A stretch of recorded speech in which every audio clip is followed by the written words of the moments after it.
membudidayakan maggot, mereka heran, kaget, dan jijik karena mereka mengira maggot BSF adalah belatung atau lalat sampah yang menyebabkan penyakit.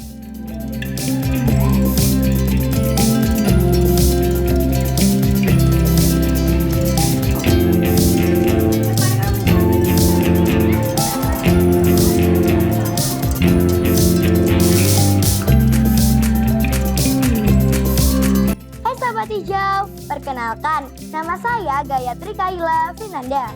Saya dari SDN Rukut Menanggal 1, 582 Surabaya.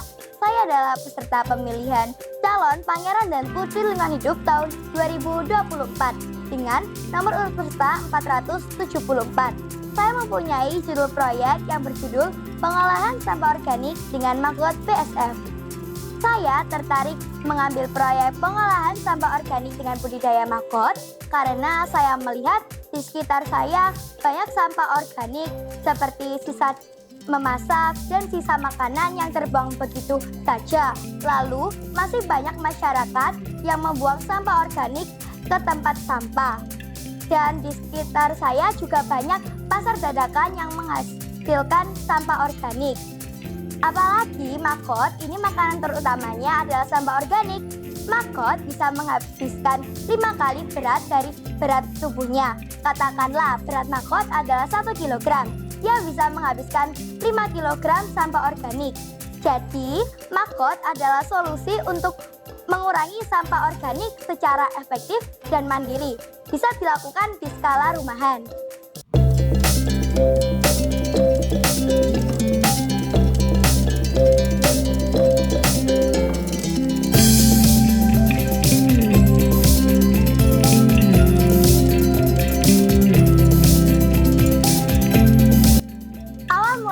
Memilih proyek ini, awalnya saya meminta bibit maggot ke kebun bibit Wonorejo, lalu saya mencoba mengembangbiakannya sendiri. Nah, maggot yang sudah menjadi pupa itu akan menjadi lalat. Lalat tersebut akan kawin dan bertelur. Saya menjalankan proyek saya di rumah dan di sekolah. Bibit-bibit maggot tersebut saya taruh di rumah dan di sekolahan. Lalu saya beri makan sampah sisa kulit buah, sisa makanan setiap harinya. Saya banyak mengadopsi sampah kulit buah dan sampah sisa makanan.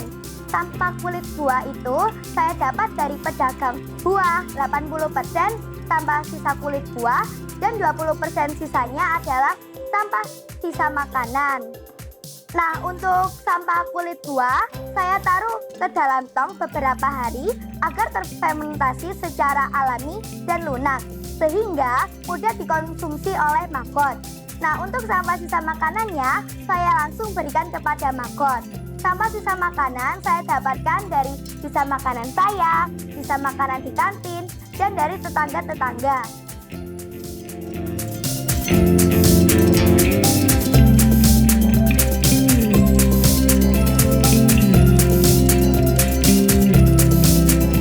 Capaian saya hingga saat ini, saya sudah mengolah sampah organik, sisa kulit buah, sisa makanan sebanyak 1,2 ton. Dan juga sudah ada 100 kg maggot yang sudah panen. Dan itu saya manfaatkan untuk pakan nila di sekolah dan pakan ikan lele di rumah. Dan saya juga sudah sosialisasi ke 1020 orang. Ke tetangga saya, ke pedagang buah, dan ke warung. Reaksi keluarga dan teman-teman saya saat saya membudidayakan maggot, mereka heran, kaget, dan jijik karena mereka mengira maggot BSF adalah belatung atau lalat sampah yang menyebabkan penyakit. Lalu mereka juga merasa terganggu karena setiap hari saya selalu mengumpulkan sampah organik yang sangatlah bau. Namun lama-kelamaan mereka sudah terbiasa dan ingin berpartisipan untuk mengolah sampah organik dengan budidaya maggot. Hasil budidaya saya adalah kaskotnya. Kaskot adalah kotoran dari maggot. Nah, itu saya olah menjadi pupuk. Lalu maggot yang sudah panen saya beri untuk pakan nila di sekolah dan pakan ikan lele di rumah. Nah, sampah organik di sekitar saya juga semakin berkurang karena diurai oleh magot saya.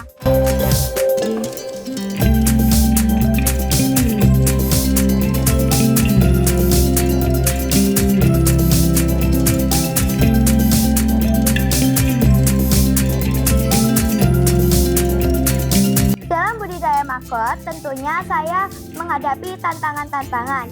Yang pertama, pastinya saya harus bisa membagi waktu antara sekolah dan menjalankan proyek. Yang kedua, bau. Sampah organik yang saya kumpulkan sangatlah bau dan mengganggu, apalagi sampah sisa kulit buah yang sudah terfermentasi. Yang ketiga, suhu udara. Suhu yang panas membuat magot tidak nyaman. Yang keempat, saya sangatlah sulit untuk mengembangbiakan lalat BSF yang sudah kawin untuk menjadi telur magot. Yang terakhir adalah hama tikus, belatung, dan sampah. Biasanya tikus-tikus menghabiskan magot saya sehingga magot saya berkurang. Nah, untuk mengatasi tantangan tersebut, saya melihat di internet dan saya praktekkan. Contohnya seperti mengapa lalat BSF tidak bisa bertelur. Ternyata karena tempat yang kurang memadai. Pengembangan proyek saya ke depannya adalah target proyek saya mampu mengolah sampah organik sebanyak 30 ton. Dan juga saya akan mencoba mengolah sampah organik tidak dengan hanya budidaya magot, namun bisa dengan komposter atau ekoenzim. Lalu semoga masyarakat semakin sadar terhadap lingkungan dan mengolah sampahnya sendiri secara efektif dan mandiri.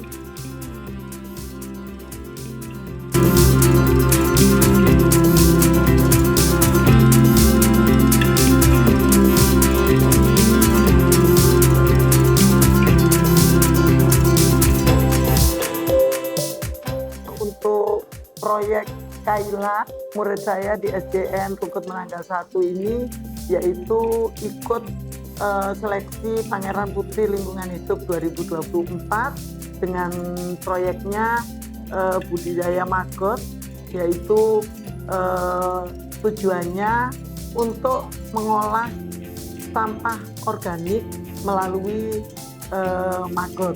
Jadi Kaila ini di tahun 2024 ini memilih proyek ini. Saya sangat setuju karena dengan demikian kami berkontribusi untuk mengolah lingkungan melalui pengolahan sampah organik agar sampah organik tidak menumpuk tentu saja. Jadi insya Allah komitmen dari Kaila juga orang tuanya, kebetulan orang tuanya ini komite sekolah kami yang selalu support. Yang tahun sebelumnya 2023 juga menjadi keluarga sadar iklim terbaik juara 1. Nah, oleh karena itu semoga proyek Kaila ini bisa berjalan lancar. Insya Allah kami sekolah memfasilitasi untuk pengolahannya atau budidayanya selain yang ada di rumah. Jadi kami support untuk proyeknya Kaila ini, semoga diberi kelancaran. Nah, teman-teman yang ingin mencoba membudidayakan magot atau belajar mengolah sampah organik secara mandiri bisa hubungi Instagram saya, yaitu Gayatri Kaila Finanda.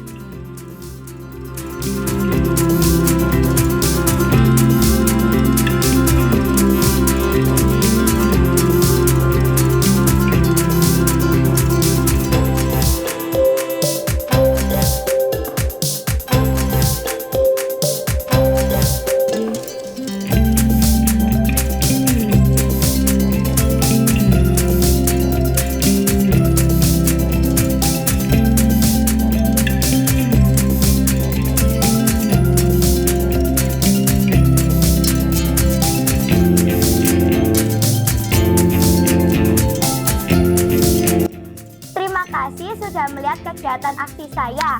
Jangan lupa like, komen, subscribe YouTube Tunas Hijau IT, dan share ke teman-teman kalian. Semoga bisa bermanfaat bagi kita semuanya.